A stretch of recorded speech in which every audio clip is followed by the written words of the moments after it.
It's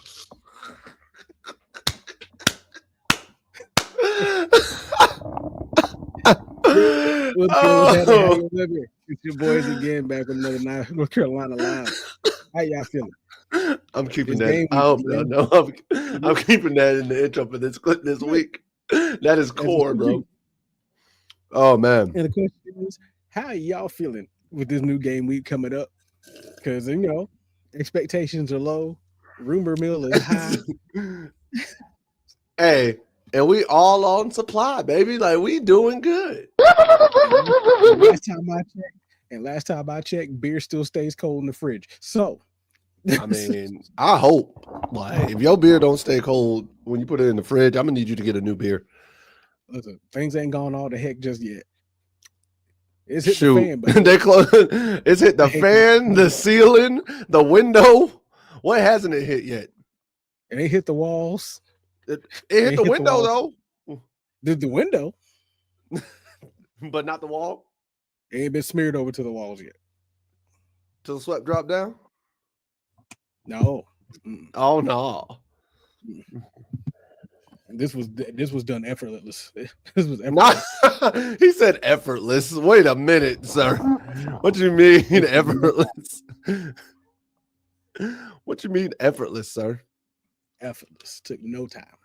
That is not good whatsoever. But man, I got a question for you. And I got a question for the room. First of all, y'all already know it is both of your co-hosts here.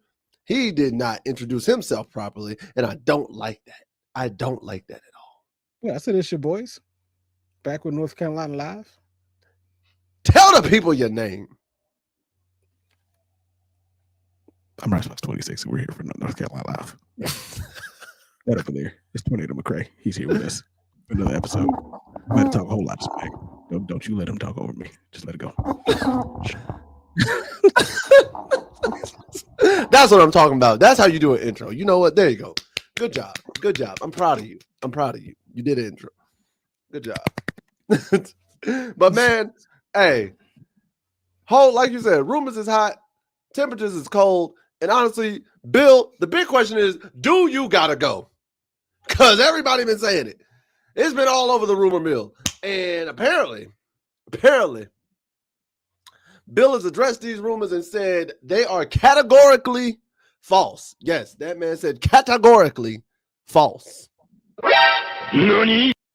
According to ESPN.com, Bill addressed the rumors on Monday in a press conference. And first thing he said, in regards to his buyout, Bill said, reports about my looking for a buyout or trying to leave here is categorically false. There's zero truth to any of that. I'm glad I'm here. We're working towards our goals. We believe very much in process. We need to just keep working and grinding away, and that's exactly what we're doing. And so then, they followed up. They're like, is progress being made, right? So he follows up. He's like, it's a learning curve. We're all in it together, but we're making a lot of progress, and the process will eventually produce the results we want like they have everywhere else I've been.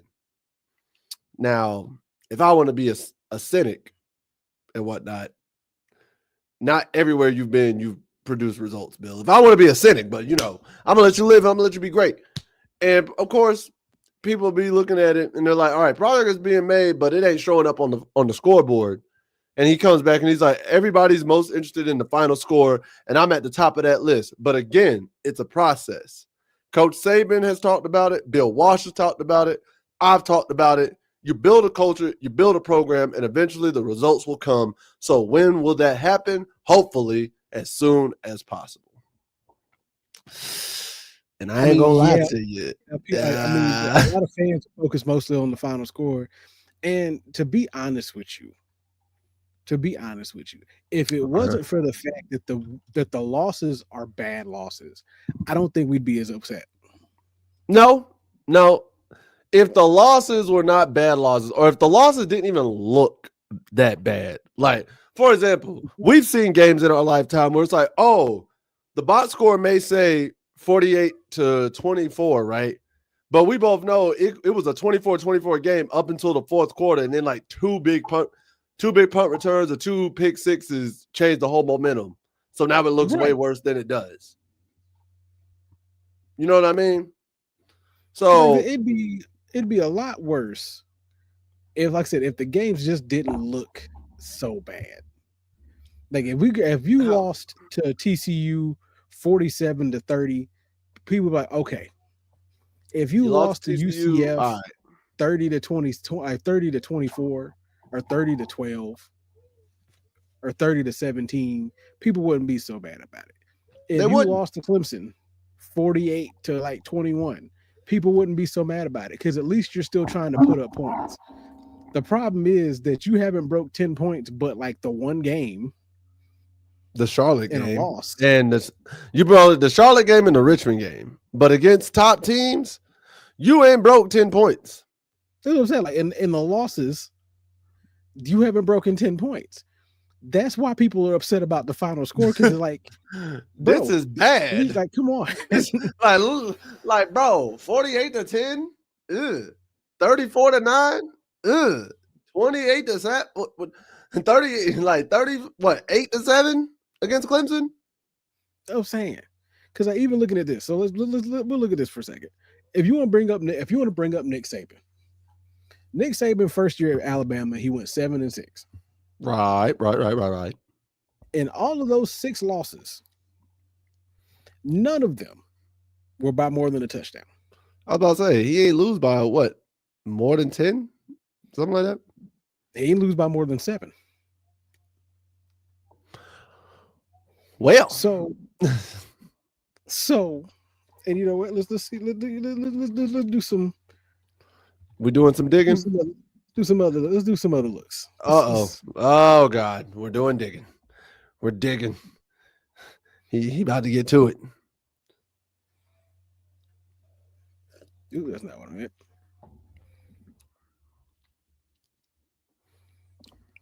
Shoot, I can't even say anything about Bill Walsh. Bill Walsh came in winning, he left winning. There you go. His worst 2 seasons were in 93 and 94. He went 4-7 in 93. And 3-7 in 94. Ew. What do you got against 93, dog? Like what I do? I was just born. You ain't had to do bad that year. So there were several games where he lost by at least 2 touchdowns, but didn't lose by more than 4. Either way, he wasn't losing by 20 plus. Nah. He did. It's a 94. 1, 2, 3. So 3 of the losses in 94 were by at least 20 points, but no more than 28 points. And then I'm gonna just say this. When it comes down to it, and Bills says it's looking at the final score, bro, at the end of the day, you know people are gonna go after the final score. Same thing in 93. Only 3 games by more than 20 by at least 20 points, but no more than 28. And here's the thing: Bill Walsh is like, he was seasoned at that point, right? Like he'd been at least from what Sports Reference has, he didn't really coach that long. But I'm saying that wasn't his first. That wasn't his first year. He'd been like that time. Yeah, so it was kind of one of those things. Like, all right, Bill came in winning, hit his slump, and then went out winning. Bill Belichick, wait, that's what you said. I was just going his last 2 seasons in 93 and 94 were his worst 2 seasons with a 4-7 and 3-7 records. Okay. Now he came in to Stanford winning. So in 77 and 78, his first 2 seasons, he went 8-3. He went 8-4 and 93 respectfully. And in 92, he went 10-3 and 92. I feel like what years did he coach? 77 and 78. 92, 93, and 94. What? So wait, he just coached the 2 years and then just went NFL, then came back to college? That's what it sounds like. All right, Bill. I guess nobody wanted to hire you. I don't know, bro. I'll be honest. I ain't paying attention to Bill Walsh like that. I know of Bill Walsh. I respect Bill Walsh like that. But if you were to tell me like the full ins and outs of his coaching career, I couldn't tell you. So let's see here. I know the highlights of his coaching career. So for those who want to banish me to the football shadow realm for that one, I apologize. I'm just saying, because this keyboard warrior 872. You don't know about the intricacies of Bill Walsh. I'm sorry, dog. I don't like. I paid attention to some coaches more than others. Bill Walsh is not one of them coaches I looked at all the time. I'm not gonna sit there and lie to you. Did you pay attention to Bill Walsh like that? He coached in the NFL from like 66 to 96. That's what I'm saying. Like, I know Bill Walsh is the NFL coach. Yeah, was a head coach at San Francisco from 79 to 88. Exactly. Posted a 92, 59 and 1 record. Like, I know Bill Walsh as the NFL coach. In 81, 84, and 88. You say he won Super Bowl what with the 49ers? Yep. He won them in 81, 84, and 88. The Joe Montana years? That sounds about right. I want to say those are the Montana years. Joe Montana, because he had Joe Montana win comeback player of the year in 86. Jerry Rice was the offensive player of the year in 87, and Roger Craig as an offensive player of the year in 88. Okay, so he won in the Montana years, and then they had a different coach for the Steve Young years. Yeah, because let's see here, he was with San Francisco. Let's go all the way back. So he started coaching in 66 as an offensive back coach, as basically a running back coach or a specialties group coach for the Raiders in 66. Then was a tackles coach or a tight ends coach in 68 with the Bengals. In 69, he moved to wide receivers coach. He stayed with the Bengals from 68 to 76 or 75. He went from tight ends coach to wide receivers coach to quarterbacks and wide receivers coach. Then he went with San Diego for a year as offensive coordinator in 76 and got hired on as the head coach in 79, which was those 2 years he was coaching at Stanford initially. Jesus Christ. Bill. He coached from San Francisco from 79 to 88.